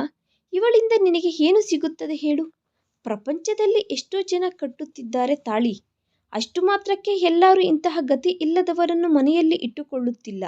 ನಿನ್ನ ಅರ್ಹತೆಗೆ ತಕ್ಕ ಹುಡುಗಿಯನ್ನು ನೋಡಿ ಮದುವೆ ಮಾಡುತ್ತೇವೆ ಎಂದೇ ಅಲ್ವಾ ಅನ್ನುತ್ತಿದ್ದೇವೆ. ಇದರಲ್ಲಿ ನಮ್ಮ ತಪ್ಪೇನಿದೆ ಅನ್ನುತ್ತಾ ಮಗನನ್ನು ಕೇಳಿಕೊಂಡರು. ಈಗಲೂ ನೀವು ಹೇಳಿದ್ದು ತಪ್ಪೆಂದು ಅನಿಸುತ್ತಿಲ್ಲ ನಿಮಗೆ? ನೋಡಿದಿರಾ, ಇನ್ನು 1 ನಿಮಿಷ ಸಹ ನನ್ನ ಹೆಂಡತಿ ಮನೆಯಲ್ಲಿ ಇರುವುದಿಲ್ಲ. ಆಕೆ ಇಲ್ಲದ ಮನೆಯಲ್ಲಿ ನಾನು ಸಹ ಇರುವುದಿಲ್ಲ. ಭಯಪಡಬೇಡಿ, ಕೇವಲ ನಾವು ಬೇರೆ ಸಂಸಾರ ಇಡುತ್ತಿದ್ದೇವೆ ಎಂದು ಅಂದುಕೊಳ್ಳಿ. ಎಷ್ಟಾದರೂ ನೀವು ನನ್ನನ್ನು ಹೆತ್ತವರು. ನಿಮ್ಮ ಜೊತೆ ನಾನು ಬಂಧವನ್ನು ಮುರಿದುಕೊಳ್ಳಬೇಕು ಅಂದುಕೊಂಡರೂ ಅದು ಮುರಿದು ಹೋಗುವುದಲ್ಲ. ನಾನು ಪ್ರಕೃತಿ ಸಿಟಿಗೆ ಹೊರಟು ಹೋಗುತ್ತೇವೆ ಅನ್ನುತ್ತಾ ಹೆಂಡತಿಯ ಕೈ ಹಿಡಿದುಕೊಂಡು ಗೇಟ್ ದಾಟಿ ಹೊರಗಡೆ ಕರೆದುಕೊಂಡು ಹೋಗಿಬಿಟ್ಟನು. ರಮ್ಯಾ ಸುದರ್ಶನ್ ದಂಪತಿಗಳು ನೋಡುತ್ತಾ ಇದ್ದು ಹೋದರು. ಏನೂ ಮಾಡಲಾಗಲಿಲ್ಲ. ಪ್ರಕೃತಿಗೆ ಬರುತ್ತಿರುವ ಕೋಪವನ್ನು ತಡೆದುಕೊಂಡು ಗಂಡನನ್ನು ಕೇಳಿದಳು, ನನ್ನ ಮೇಲೆ ಕನಿಕರ ತೋರಿಸುತ್ತಿದ್ದೀರಾ? ನಿಮಗೆ ನನ್ನ ಮೇಲೆ ಅಸಲು ಪ್ರೀತಿನೇ ಇಲ್ಲ ಎಂದು ಹೇಳಿದ್ದೀರಿ. ಆ ದಿನ ಇಲ್ಲ ಬಿಡು, ಆದರೆ ಆ ನಂತರ ಒಂದೊಂದು ದಿನ ಕಳೆಯುತ್ತಿದ್ದ ಹಾಗೆ ನನಗೆ ನೀನು ಅಯಸ್ಕಾಂತದಂತೆ ಕಾಣಿಸಿದೆ. ಕಬ್ಬಿಣದಂತೆ ಬದಲಾದ ನನ್ನ ಹೃದಯ ನಿನ್ನ ಕಡೆಗೆ ಎಳೆಯುತ್ತಲೇ ಇದ್ದೀಯ. ನಿನ್ನ ಅಮಾಯಕತ್ವ, ನಿನ್ನ ಸುಂದರವಾದ ನಗು, ನಿನ್ನ ಸಹನೆ ನನಗೆ ತುಂಬ ಇಷ್ಟ ಆಯಿತು ಪ್ರಕೃತಿ. ಎಲ್ಲದಕ್ಕೂ ಜಾಸ್ತಿ ಆ ದಿನ ನೀನು ಮಾತನಾಡಿದ ಮಾತುಗಳು ನನ್ನ ಮನಸ್ಸಿಗೆ ಗಟ್ಟಿಯಾಗಿ ತಾಕಿತು. ಆಲೋಚನೆಯಲ್ಲಿ ಬಿದ್ದೆ. ಆಲೋಚಿಸುತ್ತಿದ್ದಂತೆ ನೀನು ಇನ್ನೂ ಇಷ್ಟ ಆದೆ. ನಿನ್ನೆ ನಿಮ್ಮ ಊರಿನಲ್ಲಿ ನಿನಗೆ ಹೃದಯದ ಸಮಸ್ಯೆ ಇದೆ ಅನ್ನುವ ವಿಷಯ ತಿಳಿಯಿತು. ಅದಕ್ಕೋಸ್ಕರ ನಿಮ್ಮ ತಂದೆ ತನ್ನ ಆಸ್ತಿಯೆಲ್ಲ ದೂರ ಮಾಡಿಕೊಂಡನು ಅನ್ನುವ ವಿಷಯ ತಿಳಿಯಿತು. ಹೆತ್ತ ಮಗಳಿಗೋಸ್ಕರ ಅವರು ಅಷ್ಟೊಂದು ಮಾಡಿದಾಗ ನನ್ನನ್ನು ನಂಬಿ ಬಂದ ಹೆಂಡತಿಗೋಸ್ಕರ ನಾನು ಎಷ್ಟೋ ಒಂದಷ್ಟು ಮಾಡಬೇಕಲ್ವಾ? ಆದರೆ ಇಷ್ಟು ದಿನ ನಿಮಗೆ ಜಾಬ್ ಇಲ್ಲ ಎಂದು ಅಲ್ವಾ ಬೇಸರದಿಂದ ಇದ್ದೀರಿ. ಈಗ ಎಲ್ಲಿಗೆಂದು ಹೋಗುತ್ತೇವೆ? ಹೇಗೆ ಬದುಕುತ್ತೇವೆ? ಹೇಗಾದರೂ ನಿನ್ನನ್ನು ಪೋಷಿಸುತ್ತಿದ್ದೆ. ಆದರೆ ನನಗೆ ಜಾಬ್ ಬಂದು ಬಿಟ್ಟಿದೆ ಅಲ್ವಾ? ನಾಳೆನೇ ಜಾಯ್ನಿಂಗ್ ಇದೆ. ಮನೆಯಲ್ಲಿ ಈ ವಿಷಯ ಆನಂದವಾಗಿ ಹೇಳಬೇಕು ಅಂದುಕೊಂಡೆ. ಆದರೆ ಹೀಗೆ ಹೊರಗಡೆ ಬರಬೇಕಾಗಿ ಬಂದಿತು. ನಿನಗೆ ವಯಸ್ಸು ಕಡಿಮೆನೇ. ನಾನು ನಿನ್ನ ಜೊತೆ ಮದುವೆ ಬೇಡ ಅಂದೆ. ಈ ದಿನ ನಿನ್ನ 18ನೆಯ ಹುಟ್ಟಿದ ಹಬ್ಬ ಅಲ್ವಾ? ಪರವಾಗಿಲ್ಲ ಬಿಡು, ಸ್ವಲ್ಪ ದೊಡ್ಡವಳು ಆಗಿ ಹೋಗಿದ್ದೀಯ. ಪ್ರೀತಿಸುವುದಕ್ಕೆ ಅಷ್ಟು ಮಾತ್ರ ಆದರೂ ವಯಸ್ಸು ಇರಬೇಕು. ನೀವು ಹೇಗೆ ಆಲೋಚಿಸುತ್ತೀರೋ ಏನೋ ಅರ್ಥ ಆಗುವುದಿಲ್ಲ ರೀ ಅನ್ನುತ್ತಾ ನಗೆದಳು ಆಕೆ. 3 ತಿಂಗಳಲ್ಲಿ ದೊಡ್ಡವಳು ಆಗಿಬಿಟ್ಟೆನಾ? ಇನ್ನೂ ಪೂರ್ತಿಯಾಗಿ ಆಗಲಿಲ್ಲ. ಇನ್ನೂ 3 ವರ್ಷ ಕಷ್ಟಪಟ್ಟು ಡಿಗ್ರಿ ಕಂಪ್ಲೀಟ್ ಮಾಡಬೇಕು ನೀನು. ಆಗಲೇ ನನ್ನ ಮನಸ್ಸಿನೊಳಗಡೆಯಿಂದ ಇಷ್ಟು ಚಿಕ್ಕ ಮಗುವನ್ನು ಮದುವೆ ಮಾಡಿಕೊಂಡೆ ಅನ್ನುವ ಈ ಫೀಲಿಂಗ್ ಹೋಗುತ್ತದೆ. ಸರಿ, ನೀವು ಏನು ಹೇಳಿದರೆ ಅದೇ ಮಾಡುತ್ತೇನೆ. ಆದರೆ ಅತ್ತೆಯವರನ್ನು ಬಿಟ್ಟು ಬಿಟ್ಟು ಬರುವುದು ತಪ್ಪು ಅನಿಸುತ್ತಿದೆ ರೀ. ಅವರು ತಪ್ಪು ತಿಳಿದುಕೊಂಡು ಬರುತ್ತಾರೆ. ಮಗನ ಮೇಲೆ ಅವರಿಗೆ ತುಂಬಾ ಪ್ರೀತಿ ಇದೆ ಬಿಡು. ಆಗ ಮತ್ತೆ ಎಲ್ಲರೂ ಒಟ್ಟಿಗೆ ಇರಬಹುದು. ನೀನೇನು ಬಾಧೆ ಪಡಬೇಕಿಲ್ಲ. ಥ್ಯಾಂಕ್ಸ್ ರೀ. ನಿಮ್ಮಿಂದ ನಾನು ಇದೆಲ್ಲ ಊಹಿಸಲಿಲ್ಲ. ನನ್ನ ಬಗ್ಗೆ ಇಷ್ಟೊಂದು ಜವಾಬ್ದಾರಿ ತೆಗೆದುಕೊಳ್ಳುತ್ತೀರಿ ಎಂದು ಅಂದುಕೊಳ್ಳಲಿಲ್ಲ. ಈ ದಿನ ನನ್ನ ಜೀವನದಲ್ಲಿ ನಡೆದಿದ್ದು ನೋಡಿ ಇದ್ದರೆ ನಮ್ಮ ತಂದೆ ತುಂಬ ಸಂತೋಷ ಪಡುತ್ತಿದ್ದರು. ನಿಮ್ಮಂತಹ ಗಂಡ ತನ್ನ ಮಗಳಿಗೆ ಜೊತೆಯಾಗಿ ಸಿಕ್ಕಿದ್ದಕ್ಕೆ ಸಂತೋಷವಾಗಿ ಉಕ್ಕಿ ಹರಿಯುತ್ತಿತ್ತು. ಏನಾಗುವುದಿಲ್ಲ ಬಿಡು, ಸ್ವಲ್ಪ ಹಿಂದೆ ಮುಂದೆ ಆದರೂ ನಮಗೆ ಮಗನಾಗಿ ಹುಟ್ಟಿ ಸಂತೋಷ ಪಡುತ್ತಾನೆ ಬಿಡು ಅನ್ನುತ್ತಾ ಬಸ್ ಸ್ಟ್ಯಾಂಡ್ ತನಕ ಆಕೆ ಜೊತೆ ಮಾತನಾಡುತ್ತಾ ಹೋಗಿ ಆಕೆಯ ಕೈ ಹಿಡಿದುಕೊಂಡು ಬಸ್ ಹತ್ತಿ ಸಿಟಿಗೆ ಕರೆದುಕೊಂಡು ಹೋದನು ರಾಕೇಶ್. ಮರುದಿನ ಜಾಬ್ನಲ್ಲಿ ಜಾಯಿನ್ ಆದನು. ಒಂದು ಫ್ಲ್ಯಾಟ್ ಬಾಡಿಗೆಗೆ ತೆಗೆದುಕೊಂಡು ಹೆಂಡತಿಯ ಜೊತೆ ಹೊಸ ಸಂಸಾರ ಶುರು ಮಾಡಿದನು. ಕೆಲವು ದಿನಗಳ ನಂತರ ಪ್ರಕೃತಿಯನ್ನು ಡಿಗ್ರಿ ಕಾಲೇಜಿನಲ್ಲಿ ಜಾಯಿನ್ ಮಾಡಿದನು. ಒಬ್ಬರು ಕಾಲೇಜಿಗೆ, ಒಬ್ಬರು ಆಫೀಸಿಗೆ ಹೋಗುತ್ತಾ ಸಾಯಂಕಾಲ ಇಬ್ಬರು ಜೊತೆಯಲ್ಲಿ ಮನೆಗೆ ಬರುತ್ತಿದ್ದರು. ಅವರ ಜೀವನ ಖುಷಿ ಖುಷಿಯಾಗಿ ಕಳೆದು ಹೋಯಿತು 3 ವರ್ಷ. 3 ವರ್ಷಗಳ ನಂತರ ಪ್ರಕೃತಿ ತಾಯಿ ಆಗುತ್ತಿದ್ದಾಳೆ ಅನ್ನುವ ಸಿಹಿ ಸುದ್ದಿ ತಿಳಿಯಿತು. ಇದೇ ಒಳ್ಳೆಯ ಸಮಯ ಎಂದು ರಾಕೇಶ್ ತನ್ನ ತಂದೆ ತಾಯಿಯವರಿಗೆ ವಿಷಯ ತಿಳಿಸಿದನು. ಇನ್ನು ಸಾಕು ರೀ, ಇನ್ನು ನನ್ನ ಮಗನಿಗೆ ದೂರವಾಗಿ ಇರುವುದು ನನ್ನಿಂದ ಆಗುವುದಿಲ್ಲ. ಅವರು ಸಂತೋಷವಾಗಿ ಇದ್ದಾರೆ, ನಾವು ಸಹ ಸಂತೋಷವಾಗಿ ಇರಬೇಕು ಅಲ್ವಾ? ಹತ್ತಿರದಲ್ಲೇ ಮೊಮ್ಮಗನೋ ಮೊಮ್ಮಗಳು ಹುಟ್ಟಿದರೆ ಅವರನ್ನು ಎತ್ತಿಕೊಂಡು ಹಾಡಿಸುವುದಕ್ಕಿಂತ ದೊಡ್ಡ ಸಂತೋಷ ನಮಗೇನು ಇರುತ್ತದೆ? ನೀನು ಅಂದಿದ್ದು ನಿಜಾನೇ ರಮ್ಯಾ. ಅವನು ಏನೋ 2 ಮಾತುಗಳು ನಮ್ಮನ್ನು ಅಂದನೆಂದು ನಾವು ಸಹ ಕೋಪದಿಂದ ಇದ್ದು ಹೋಗಲಾಗುವುದಿಲ್ಲ ಅಲ್ವಾ ಎಂದು ಮನಸ್ಸು ಬದಲಾಯಿಸಿಕೊಂಡು ಇಬ್ಬರು ಜೊತೆಯಲ್ಲಿ ಮಗ ಮತ್ತು ಸೊಸೆಯನ್ನು ಭೇಟಿಯಾಗುವುದಕ್ಕೆ ಹೋದರು. 9 ತಿಂಗಳ ನಂತರ ಪ್ರಕೃತಿ ಗಂಡು ಮಗುವಿಗೆ ಜನ್ಮ ಕೊಟ್ಟಳು. ಹಸಿಗೂಸಿನ ಸ್ವಾಗತದಿಂದ ಆ ಮನೆಯಲ್ಲಿ ಆ ಸಂತೋಷಗಳು ಇನ್ನೂ ಜಾಸ್ತಿಯಾದವು. ರಮ್ಯಾ ಸುದರ್ಶನ್ ಇಬ್ಬರು ಹಣದ ಮೇಲೆ ಇದ್ದ ಅತಿ ಆಸೆಯನ್ನು ಬಿಟ್ಟು ಮಗ, ಸೊಸೆ, ಮೊಮ್ಮಗನ ಜೊತೆ ಆನಂದವಾಗಿ ಕಾಲ ಕಳೆದು ಬಿಟ್ಟರು. ರಾಕೇಶ್ ತೆಗೆದುಕೊಂಡ ಒಂದು ನಿರ್ಣಯದಿಂದ ಎಲ್ಲರ ಜೀವನಾನು ಸರಿಯಾದ ದಾರಿಯಲ್ಲಿ ಬಿದ್ದವು. ರಾಕೇಶ್ ಪ್ರಕೃತಿಯ ಜೀವನ ಆನಂದವಾಗಿ ಸಾಗಿ ಹೋಯಿತು. ಶುಭಂ. ಈ ವಿಡಿಯೋ ನಿಮಗೆ ಇಷ್ಟವಾಗಿದ್ದರೆ ಪ್ಲೀಸ್ ಲೈಕ್ ಮಾಡಿ, ಶೇರ್ ಮಾಡಿ ಆ್ಯಂಡ್ ಸಬ್ಸ್ಕ್ರೈಬ್ ಮಾಡ್ಕೊಳ್ಳೋದು ಮಾತ್ರ ಮರಿಬೇಡಿ. Thanks for watching video.